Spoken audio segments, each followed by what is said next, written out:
लखनऊ से बड़ी खबर और अहम जानकारी आपको बता देते हैं। बिहार में जातीय जनगणना के बाद अब यूपी में भी मांग तेज हो गई है।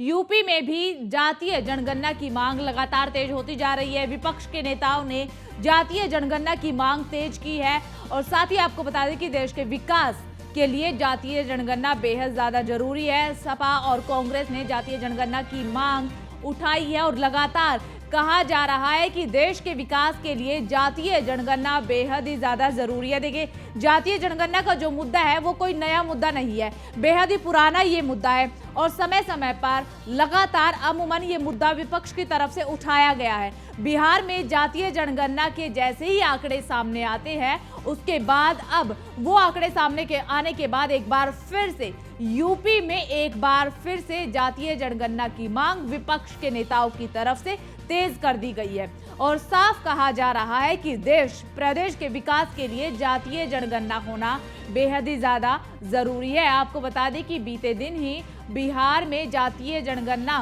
के आंकड़े रखे गए हैं और उसके बाद से लगातार अब यूपी में इसका जो असर है वो नजर आने लगा है। यूपी में विपक्ष के नेताओं की तरफ से, खासतौर पर सपा और कांग्रेस के नेताओं की तरफ से लगातार मांग की जा रही है कि जातीय जनगणना अब यूपी में भी होनी चाहिए। प्रदेश के विकास के लिए, देश के विकास के लिए ये बेहद ही ज्यादा जरूरी हो जाती है। साथ ही आपको ये बता दें कि जो ये मुद्दा है जातीय जनगणना का, ये कोई नया मुद्दा नहीं है।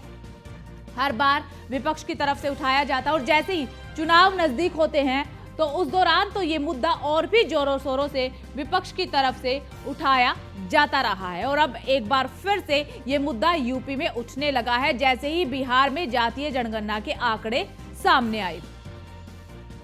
ज्यादा जानकारी के साथ हमारे सहयोगी एसके वाजपेयी हमारे साथ लाइव जुड़ चुके हैं। एसके, देखिए, जातीय जनगणना का जो मुद्दा है वो कोई नया मुद्दा नहीं है। जैसे ही चुनाव नजदीक आते हैं विपक्ष की तरफ से हर बार मांग की जाती है। बीते दिन हमने देखा कि बिहार के जातीय जनगणना के आंकड़े सामने आ चुके हैं, जिसके बाद अब उसका यानी कि बिहार का असर यूपी में नजर आ रहा है। यूपी में सपा और कांग्रेस की तरफ से लगातार इसकी मांग अब कल से और भी ज्यादा तेज कर दी गई है।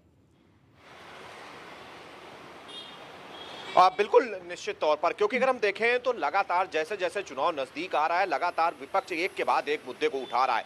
सीधे तौर पर हम कहें तो विपक्ष कोई ऐसा मुद्दा नहीं छोड़ना चाहता जिससे कि भारतीय जनता पार्टी की प्रदेश और केंद्र सरकार को घेरा जा सके, जिसको लेकर विपक्ष की तरफ से लगातार सरकार पर हमले किए जा रहे हो। कहीं ना कहीं एक कोशिश की जा रही है कि सरकार पर एक दबाव मेंटेन किया जाए ताकि लोगों के बीच में एक मैसेज जाए कि पिछड़ा, दलित और अल्पसंख्यक पीडीए को लेकर जो कांग्रेस साथ ही साथ उसके सहयोगी दल चल रहे हैं उसको कहीं ना कहीं धार दी जा सके। यही एक वजह है कि अगर बिहार में जातीय जनगणना के आंकड़े आते हैं तो उसके बाद उत्तर प्रदेश में चीजें तेजी के साथ विपक्ष आगे बढ़ाना शुरू कर देता है। हालांकि भारतीय जनता पार्टी के जो सहयोगी दल हैं, जिसमें सुहेलदेव भारतीय समाज पार्टी भी है, निषाद पार्टी है, अपना दल ऐसा है, वो भी कहीं ना कहीं लगातार इसकी मांग उठाते रहे हैं कि जातीय जनगणना होनी चाहिए।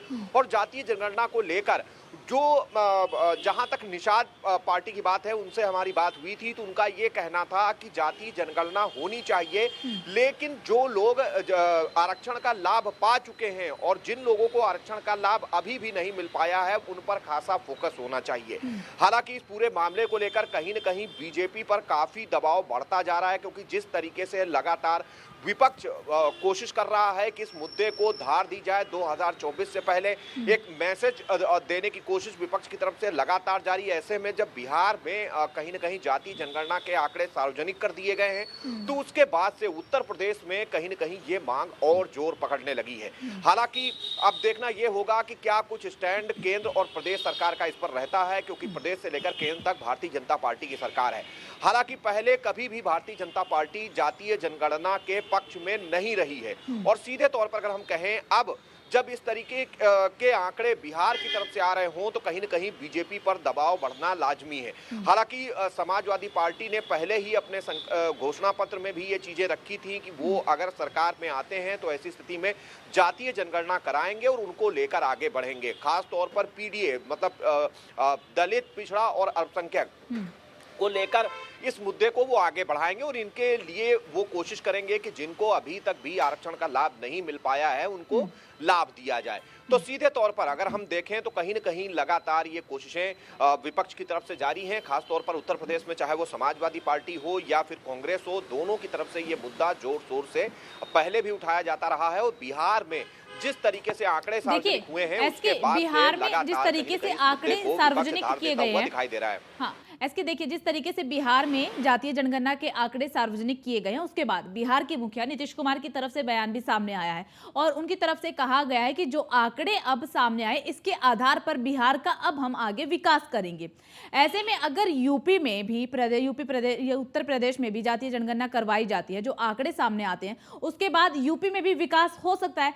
लेकिन बीजेपी की तरफ से हमेशा ही कोशिश ये देखी जाती रही है कि जातीय जनगणना पे या तो वो मौन रहती है या फिर साफ इनकार किया जाता है, कभी भी पक्ष में नहीं होती है। तो बीजेपी को क्या समस्या है? अगर विकास हो रहा है प्रदेश का तो बीजेपी को कहां समस्या आती है? बिल्कुल निश्चित तौर पर भारतीय जनता पार्टी कहीं न कहीं जो चुनावी रणनीति है वो काफी सजगता के साथ अपनी रणनीति को आगे बढ़ाती है। जहां तक जातीय जनगणना का सवाल है, भारतीय जनता पार्टी ने अभी तक खुले तौर पर अपने पत्ते नहीं खोले हैं। और जहां तक जब पिछली बार समाजवादी पार्टी की तरफ से 2022 के विधानसभा चुनाव में ये मुद्दा उठाया गया था, उस दौरान भी भारतीय जनता पार्टी ने कहा था कि वो एक रूप से सबका साथ सबका विकास नीति के तहत काम कर रहे हैं और वो चाहते हैं कि सभी का विकास होना चाहिए। जो पिछड़े क्षेत्र हैं या जो पिछड़े हैं जिनका आर्थिक तौर, सामाजिक तौर पर या फिर शैक्षिक तौर पर विकास नहीं हो पाया, बीजेपी के एजेंडे में वो लोग हैं। मतलब सीधे तौर पर बीजेपी इस मुद्दे पर खुलकर कुछ भी नहीं बोलती है और इस मुद्दे को कहीं न कहीं पॉलिटिकल रूप देने से बीजेपी लगातार बचती रही है। हालांकि विपक्ष इसको लगातार मुद्दा बना रहा है। अब जब बिहार के आंकड़े सामने हैं तो यह देखना काफी महत्वपूर्ण होगा, जब बीजेपी के विपक्षी दल भी मांग कर रहे हो तो ऐसी स्थिति में अब ये बीजेपी देखना का स्टैंड महत्वपूर्ण क्या रहेगा होगा कि बिहार के आंकड़े आने के बाद जिस तरीके से यूपी में मांग तेज की गई है, अब बीजेपी की तरफ से क्या स्टैंड लिया जाता है, ये देखना बेहद ही ज्यादा खास रहेगा। आप हमारे साथ बने रहिएगा, आगे भी आपसे अपडेट लेंगे।